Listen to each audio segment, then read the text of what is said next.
is a bitter battle being fought over the inheritance of late industrialist Sunjay Kapur, who died in London during a polo match. His mother, Reena Kapur, has been issued a cease and desist order by Sanjay's company, Sona BLW, after she raised questions of the AGM and functioning of the company, also raising questions on her son's death. Meanwhile, Sanjay's third wife, Priya Sajdev, is making her moves quietly. She has also changed her name from Priya Sajdev to Priya Sunjay Kapur on Instagram. And then there is the actor here, Karishma Kapoor, who wants a share also for her children. Here's a special report on this heated drama.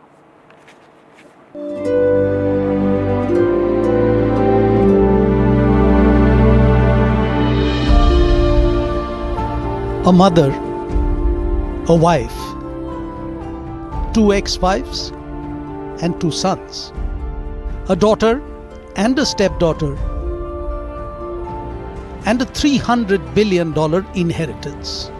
The corporate potboiler of an inheritance battle is all but taking form in the commercial capital of India. And it all happened because a polo player reportedly swallowed a bee.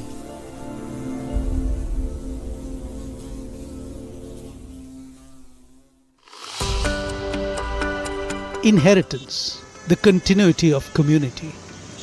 When knowledge soaks up the learnings of one generation and passes it down as wisdom to the next. Or inheritance, when material wealth is fought over and desired by those who lived longer than those who possessed it. The greater the material, more the interest that accrues, in economic as well as social terms. She wants to get to the heart of the matter as to what happened that led to this death.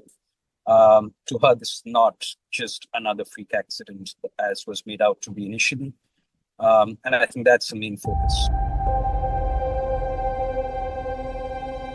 The client in question is Rani Kapoor, mother to a son worth an estimated 30,000 crore rupees. A son who died suddenly 7,000 kilometers away from home.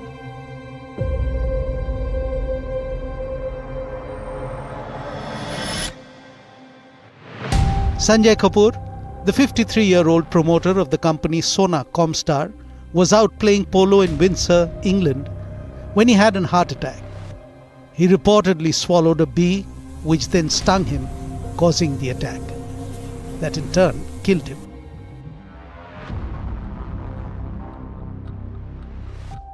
Sunjay Kapur's untimely death set in motion a tussle for inheritance. Who will control his business empire? Who will get control of the board of directors of Sona Comstar?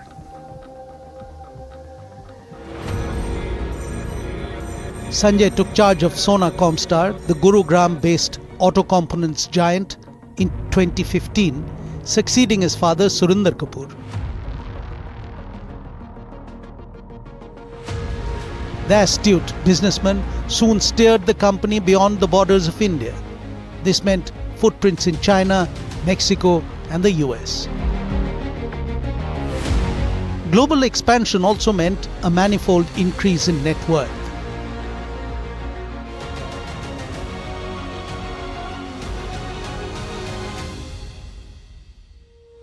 Sunjay Kapur had married 3 times. The first of his 2 former wives was Mumbai-based fashion designer Nandita Mahatani. The 2 divorced in 2000. In 2003, Sanjay married actor Karishma Kapoor. The couple had 2 children together, daughters Samaira and son Kian. They parted ways in 2016. Sunjay Kapur left behind a deeply divided family, with his company bang at the center of a bitter inheritance battle. Sunjay Kapur's legal next of kin would be his model-turned-entrepreneur widow Priya Sajdeva Kapur, and possibly the legal heir to his estate as well. as none of his 3 children are of age. A week after Sanjay's death, Sona Comstar announced the appointment of a new chairperson. At the same time, Priya was appointed as an additional non-executive director, subject to shareholder approval. On July 1st, the company issued a notice for its 29th AGM, scheduled for 25th of July. The agenda included the formal appointment of Priya Sunjay Kapur as director. On the morning of July 25th, just hours before the AGM, Rani Kapoor submitted a formal request to postpone the meeting by 2 weeks, alleging coercion, misrepresentation and exclusion during the family's mourning period. And the Sas-Bahu rift was out in the open.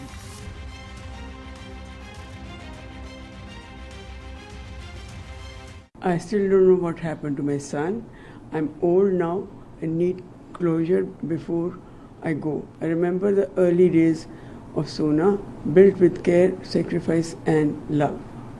I am here to remind the world that our family legacy must not be lost. It must be passed on as my husband always wanted to be. Soon there were reports that Sanjay's second ex-wife, actress Karishma Kapoor, too was seeking a stake in his vast estate.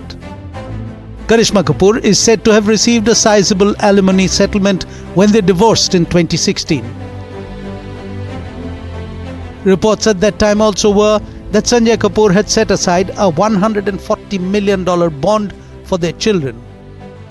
Financial experts say the bond generates about $1 million monthly interest to cover the children's expenditures.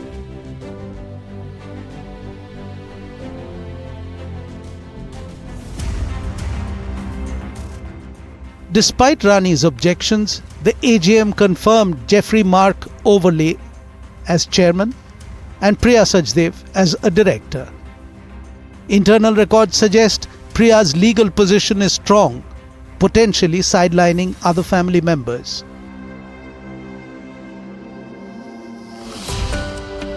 But succession takes time to resolve, particularly when billions of not just rupees but dollars are at stake, and when a TV serial like Sas-Bahu Battle is on the cards.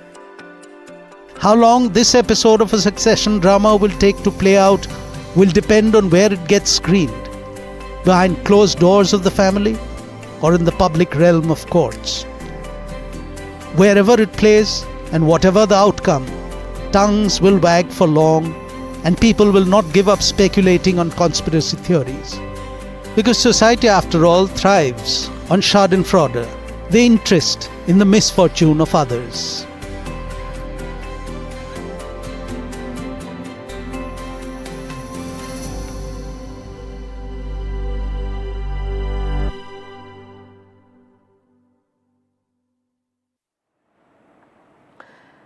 Dilip Cherian is founder of Perfect Relations. He joins me live. We also have Shivek Trehan, who's an advocate.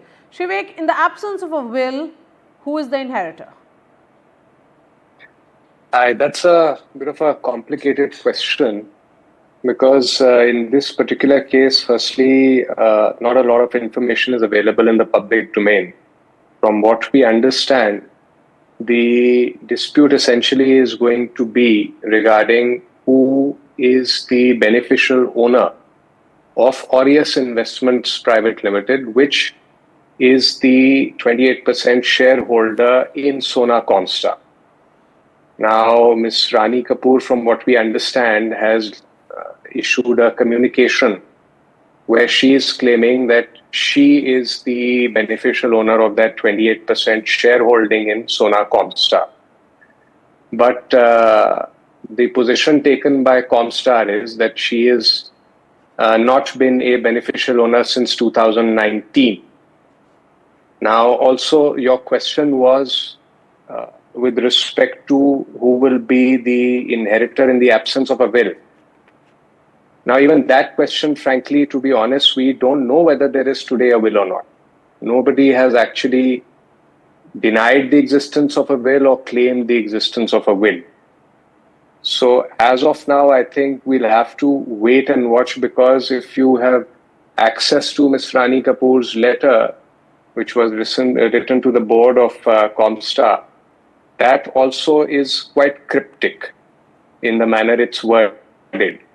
In the absence of a will, if the question is posed in that manner, in the absence of a will, of course, whatever is the estate of Mr. Sunjay Kapur will be inherited by his class 1 legal heirs, which will be his wife, his mother, his surviving children. Surviving But children will also mean then, Dilip Cherian, a son and a daughter of Karishma Kapoor. You know, Maria, this is a bit of a simplistic way of looking at it. I understand the legal way of looking at it, but if you look at what Rani Kapoor's letter is said, and it's very interesting, it really now takes on, and I'm looking at it from a business journalist point of view, it takes on a different color, because there is a distinct and loud suspicion of the nature and cause of death. That's one. The second thing is, there seems to be, if one follows the chronology of what happened, seems to be a kind of unseemly rushing of things. So you have a situation, if news reports and what is in the public and social media domain, it seems that on the day after his swallowing the bee, of which, by the way, the autopsy report, as far as I understand, has not yet been seen by all family members. But forget that. The bee, has it vanished? Was it there? Is also yet to be established, and that is alluded to in Rani Kapoor's letter. But again, the more important thing is the unseemly hurry in which Priya has ascended to take charge of the holding company, the complications that arise between the trust, on which there are some questions being raised. And I don't know whether we need to look at it just as a business story of inheritance, succession, trusts and wills, or whether there is a whodunit aspect, and whether that is likely to dominate. In fact, even Karishma Kapoor in some of her statements has alluded to it. And I think the fact that the family is asking these questions within the month of the death means that there seems to be something that they, as family members, have an anxiety about. And perhaps they know something that we do not know. Yeah. At the moment, we don't know, but I'm sure that between the autopsy report, the coroner's report, or whatever it is, I think some facts will emerge. But if one looks at the history, and having been someone who reported on Sona many years ago and Surinder Kapoor, I think between the father's death and the son's taking over and the formation of the trust, there seem to be too many links which are missing. And as you rightly said, and as you also questioned, if there is a will, where is the will? Is Sunjay Kapur an Indian citizen? Is the will lodged with Indian lawyers, or is it something that is in New York, etc.? So I think, as a business observer, I would say there are so many questions up in the air that it seems more like a murder mystery thriller than anything else at the moment to me. But certainly it is a thriller nevertheless. Dilip Cherian, thank you for that perspective, and thank you for Shivek, who joins us on the show tonight.